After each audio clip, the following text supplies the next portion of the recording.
देखो आज हम ऐसे फ्रेजल वर्ब पर डिस्कस करने वाले हैं जो डायरेक्ट नेटिव स्पीकर इस्तेमाल करते हैं। जैसे हम यहाँ पर हिंदी बोलते हैं इंडिया में, वैसे अमेरिका में इंग्लिश बोलते हैं, लंदन में बोलते हैं, राइट, ब्रिटेन में।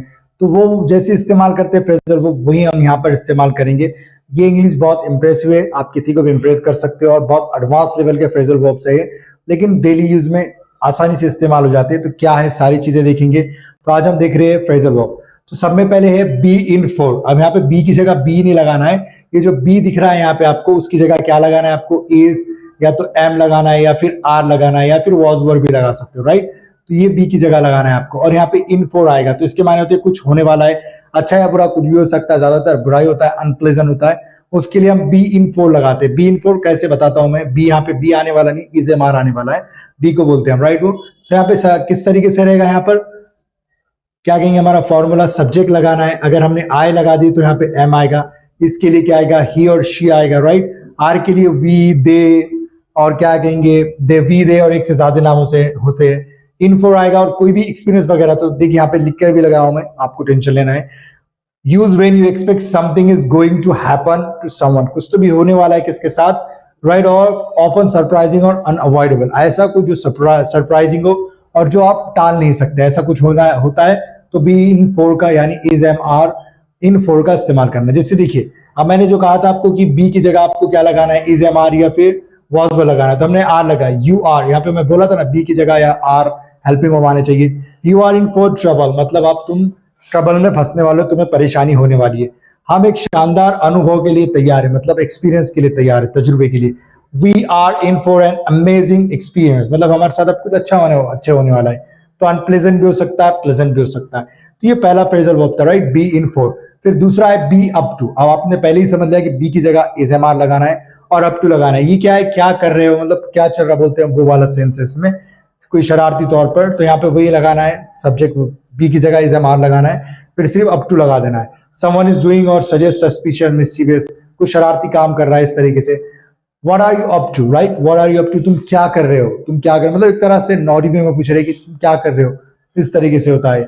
फिर he is up to something, वो कुछ तो करने वाला है, राइट, कुछ तो भी भयानक, खराब या थोड़ा अनप्लेजेंट होगा, इस तरीके से बुरा होगा। कम डाउन विथ, ये ज्यादातर क्या होता है, बीमारियों के लिए इस्तेमाल होता है कि अगर आप बीमार पड़ रहे हो, सभी के साथ होता है, कोई पड़ रहा है बीमार तो आप कम डाउन विथ का इस्तेमाल करते हैं, राइट। तो यहाँ पे फॉर्मूला देख लेते हैं, आपको लगाना है कम डाउन विथ। अब यहाँ पे एक है कि आपको सब्जेक्ट के अकॉर्डिंग क्या है, यहाँ पे आपको वर्ब लगाना है। कम डाउन भी बोल सकते हैं, केम डाउन विथ भी बोल सकते हैं। एग्जाम्पल से देखेंगे, use when someone starts to get sick, right, with a disease like cold, fever etcetera. कोई भी बीमार होता है तो हम कम डाउन विथ का क्या करते हैं, इस्तेमाल करते हैं, राइट, उस तरीके से बोलना है आपको।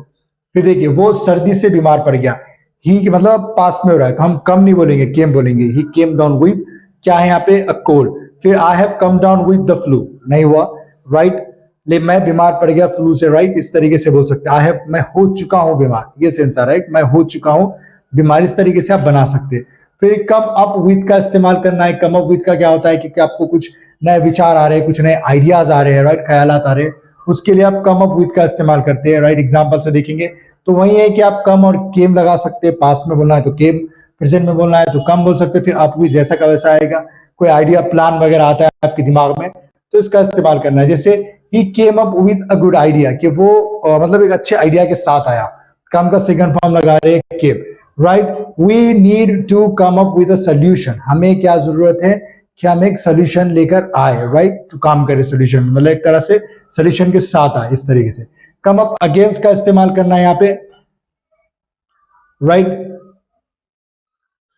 एक तरह से ट्रबल का, परेशानी का, कठिनाई का क्या करना है, सामना कर रहे, विरोध कर रहे, तो हम कम अप अगेंस्ट का इस्तेमाल करते हैं। देखते हैं सब्जेक्ट फॉर्मूला क्या है, सब्जेक्ट लगाना है कम, केम, वही बदलेगा, आप कम का सेकंड फॉर्म ही हो जाएगा, फिर केम अप अगेंस्ट लगाना है। और ये like use when someone faces a challenge, difficulty और स्ट्रॉन्ग अपोजिशन, कब इस्तेमाल करना है, किसी को बहुत ज्यादा परेशानी है, मुश्किल हालात है, या फिर उसका बहुत ज्यादा विरोध हो रहा है, तो उस सेंस में आप लगा सकते हो, राइट। हमें कई समस्याओं का सामना करना पड़ा, we came up against many problems, right. तो केम क्यों लगा हमने, क्योंकि पास्ट है, कम का सेकंड फॉर्म केम होता है। ही केम अप अगेंस्ट स्ट्रॉन्ग क्या है, अपोजिशन। सो ये सारे थे फ्रेजल वर्ब, राइट, जो हमने सीखे आज, जो बहुत ही एडवांस लेवल के थे। कितने पढ़ लिए हमने आज, तो 5 फ्रेजल वर्ब्स थे, राइट, जो हमने सीख लिए। अगर आपको कुछ नया सीखने को मिला तो कमेंट करके बताना है कि वीडियो कैसा लगा। लाइक भी कर सकते और चैनल सब्सक्राइब करना है अगर वीडियो ऐसे ही देखना है तो। वीडियो देखने के लिए बहुत बहुत शुक्रिया।